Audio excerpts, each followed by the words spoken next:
নমস্কার সবাইকে, রুচি রসিক চ্যানেলে আপনাদের সবাইকে স্বাগত। আজকে চলে এসেছি ঠেকুয়া রেসিপি নিয়ে। ঠেকুয়া কিভাবে আপনারা একদম খাস্তা মুচমুচে বানাবেন এবং সেটা অনেক দিন ধরে বাড়িতে স্টোর করে রাখতে পারবেন, সেই রকম ঠেকুয়ার রেসিপি আপনাদের সাথে আজকে আমি শেয়ার করব। তো ভিডিওটি পুরো দেখবেন প্লিজ, আর যদি ভালো লাগে চ্যানেলটিকে সাবস্ক্রাইব করে নেবেন। চলুন তাহলে শুরু করা যাক।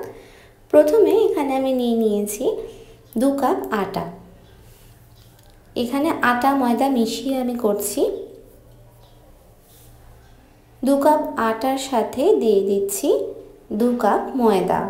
আপনারা এই পরিমাণ নিয়ে যদি 1 কাপ করে দেন তো সেই অনুযায়ী বাকিগুলো পরিমাণ মতো দেবেন। 2 কাপ আটা 2 কাপ ময়দার সাথে দিচ্ছি 1 কাপ সুজি, নর্মাল সুজি, কিছু ভাজা টাজা না, একদম নর্মাল সুজিটা দিয়েছি। সাথে দিচ্ছি 1 চামচ মতো মৌরি, আর দেব 3-4টে এলাচ। এটাকে আমি একটুখানি ঠুকে নিয়েছি, নিয়ে খোসাগুলো ফেলে দিয়ে দানাগুলো শুধু দিয়েছি। আপনারা এলাচের পাউডারও দিতে পারেন। এবার আমি এইটার জন্য 1 কাপ চিনি দিয়েছি। তো ঠেকুয়াগুলো কিন্তু একদম হালকা মিষ্টি হয়েছিল। আপনারা যদি একটু বেশি মিষ্টি পছন্দ করে থাকেন তো 1.5 কাপ মতো চিনি এতে দেবেন। আর দিচ্ছি 1 কাপ মতো নারকেল কোড়া, পরিমাণ মতো নুন দিয়ে দিলাম। এবার এতে আমি ঘি দিচ্ছি, 3 টেবিল স্পুন মতো ঘি দিয়েছি।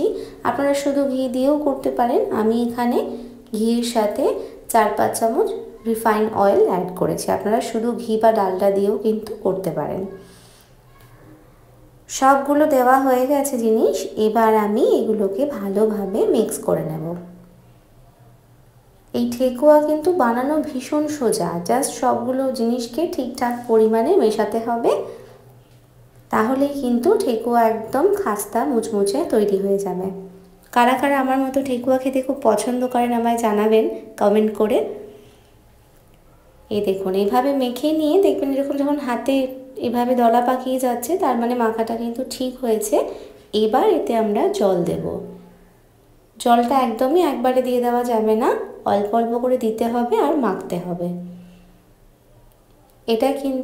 এটার যে ডোটা তৈরি হবে সেটা কিন্তু বেশ শক্ত হবে, নরম ডো কিন্তু হবে না, শক্ত ডো তৈরি করতে হবে। তাই জন্য অল্প অল্প করে জল দিয়ে মেখে নেবেন। দেখুন, আমি সবটা অল্প অল্প করে দিয়ে মেখে নিচ্ছি। দিয়ে একটা শক্ত ডো আমি তৈরি করে নিয়েছি। এই দেখুন, একদম শক্ত, হাতে কিন্তু লাগছে না, বেশ শক্ত করেই মেখেছি আমি। এবার এটাকে আধ ঘন্টা মতো রেখে দেব।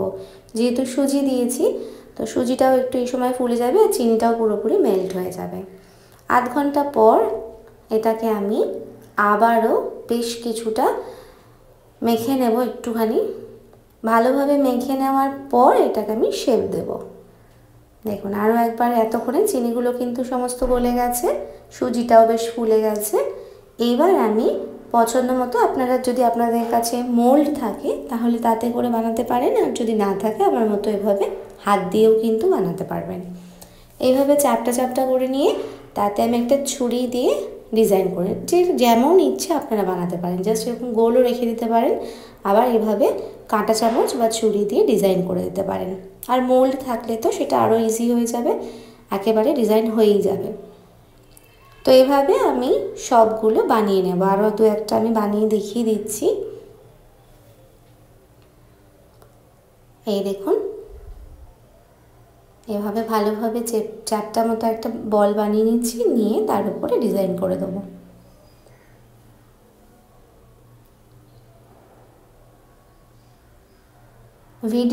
আমার চ্যানেলে যদি আপনারা এই ভিডিওতে নতুন থাকেন তাহলে কিন্তু চ্যানেলটিকে প্লিজ সাবস্ক্রাইব করে নেবেন। আর চ্যানেলের পাশে দেখবেন একটা বেল আইকন আছে, সেইখানে আপনি ক্লিক করে দিলে সমস্ত ভিডিওর যে নোটিফিকেশনগুলো আপনার কাছে সবার আগে পৌঁছে যাবে। আর ভালো লাগলে অবশ্যই লাইক শেয়ার করে দেবেন। দেখুন, আপনারা কীভাবে ঠেকুয়া বানান আমাকে কিন্তু কমেন্টে জানাবেন। আমি সবগুলো রেডি করে নেওয়ার পর রিফাইন্ড তেল গরম করে নিয়েছি। এবার একদম গ্যাসের ফ্লেমটাকে লো রেখে ঠেকুয়াগুলোকে ভাজতে হবে। একেবারেই হাই ফ্লেমে এটাকে ভাজা যাবে না, কারণ এটা কুক হতে কিন্তু বেশ খানিকটা সময় লাগে। তারপর খুব আস্তে আস্তে এগুলোকে উল্টে দিতে হবে যাতে ভেঙে না যায়। এক পাশটা যখন গোল্ডেন ব্রাউন হয়ে যাবে তখন আরেক দিকটা উল্টে দিতে হবে। আবারও কিছু সময় লো ফ্লেমে রেখে দিতে হবে যাতে ভালোভাবে জিনিসটা কুক হয়ে যায়। হাই ফ্লেম করলে কিন্তু চট করে লাল হয়ে যাবে, ভেতরটা কাঁচা কাঁচা থেকে যাবে, আর এই যে খাস্তা ভাবটা সেটা কিন্তু আসবে না। তো অবশ্যই আপনারা গ্যাসের ফ্লেমটাকে কিন্তু প্রথম থেকে শেষ অবধি লো রাখবেন, শেষে খালি একটুখানি মিডিয়াম ফ্লেম করে লাল লাল করে তুলে নেবেন। এই দেখুন আমার একটা লট ভাজা হয়ে গেছে, আমি এবার এগুলোকে ভালো করে তেল ঝরিয়ে তুলে নিচ্ছি। এইবার আমি বাকিগুলো কিন্তু সেমভাবে ভেজে নিচ্ছি। খুবই ইজি, খুবই কম সময়টা বানানো যায়।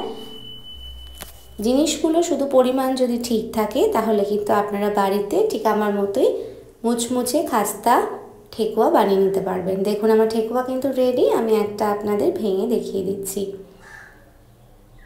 এটা কিন্তু আপনারা এয়ারটাইট কন্টেনারে 1 সপ্তাহ রেখে খেতে পারেন, কিচ্ছু নষ্ট হয় না আর এরকমই মুচমুচে থাকে। দেখুন আমার সবগুলো কিন্তু রেডি। ভিডিওটি কেমন লাগলো প্লিজ কমেন্ট করে জানাবেন, আর যদি ভালো লেগে থাকে চ্যানেলটিকে সাবস্ক্রাইব করতে ভুলবেন না, পাশে থাকা বেল আইকনে ক্লিক করে দেবেন। আসছি আবার একটা নতুন ভিডিও।